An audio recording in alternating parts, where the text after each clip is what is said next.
Enter Bollywood सब मिलेगा ZoomTV.in। फिकी फ्रेम्स 2010 इस बार खूब सुर्खियों में छाया रहा। फिकी में इस बार लगा सितारों का मेला, जिसकी वजह थी फिकी के को चेयरमैन करण जौहर। फिकी में इस बार हुआ सीरियस डिस्कशन देखने को मिला that how to globalise the Indian cinema. इसके अलावा फिल्म इंडस्ट्री से जुड़े कौन कौन से मुद्दे रहे, फिकी की हाइलाइट्स करेंगे इसका postmortem.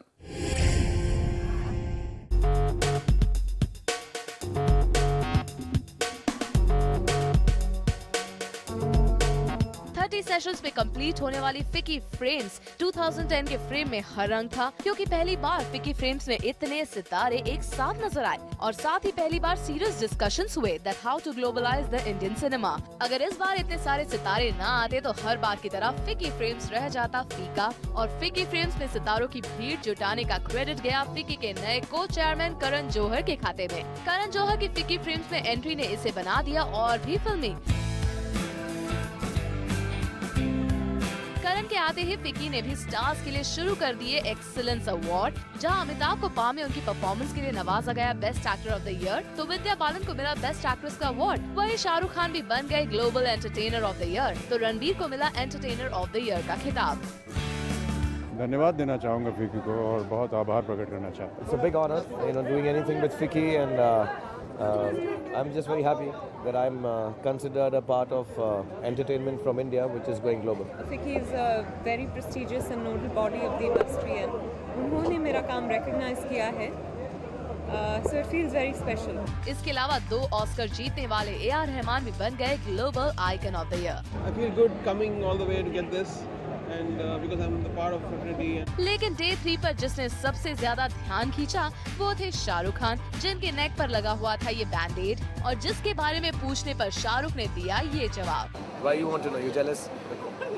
No, I got hurt while I was getting down. Too many security people. Shahrukh यहाँ एंजॉय कर रहे थे अपनी film my name is Khan की सक्सेस को, तो उनके अलावा यहाँ मौजूद सारे स्टार्स करते नजर आए इंडियन सिनेमा को ग्लोबलाइज करने की वकालत। जितनी फिल्में हैं वो जितनी बाहर देशों में जाए उतना अच्छा है film industry. I think it will be good if we can synergize and have a relationship with all international organizations to make sure the films go abroad. There is every scope for our films to go global today. Things have become far more accessible in terms of exchanges between countries. वैसे FICCI का दूसरा दिन भी रहा था much concentrated on the issue of ongoing misunderstandings between filmmaker and the film reviewer and the issue of underpaid scriptwriters in Bollywood, जिसमें writer lyricist Javed Akhtar ने उठा दिया सवाल कि नहीं दी जाती है स्क्रिप्ट राइटर्स को इम्पोर्टेंस। स्क्रीन प्ले जो है वो फाउंडेशन है, जब तक आप उसको इम्पोर्टेंस नहीं देंगे, स्क्रिप्ट राइटर को इम्पोर्टेंस नहीं देंगे तो आप कामयाब तो नहीं हो पाएंगे। तो करण जौहर और अनुराग कश्यप भी जावेद की बात से एग्री करते हुए नजर आए कि नहीं मिलता है स्क्रिप्ट राइटर्स को उनका credit. Writers are underpaid, I agree, and I as a production house has never underpaid a writer because I believe you have to empower a writer. I can't speak for the rest of the industry, but I can see it personally. But yes, I do not agree with these proceedings right now, and I think we have to come together in a civil way because we're all creative and sensible people. Writers are, yes, absolutely writers are underpaid, but writers also need to stand up and fight for it.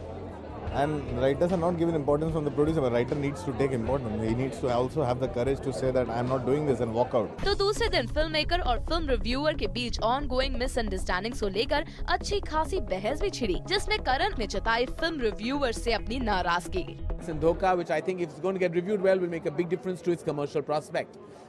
Having said that, large films are not dependent on film reviews. But we still, as an industry, we are sensitive, we take it personally.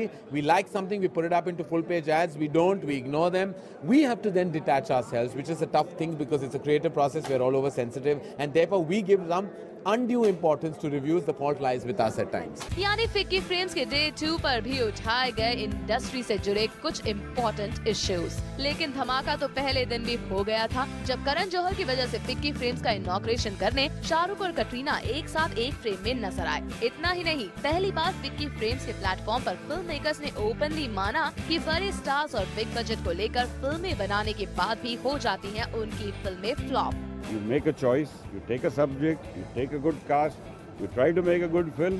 Sometimes it's a Sholay and sometimes it's a China. What can you do?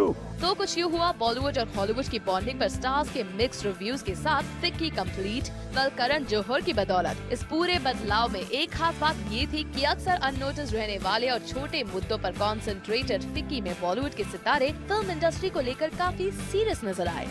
Bureau report, zoom mobile.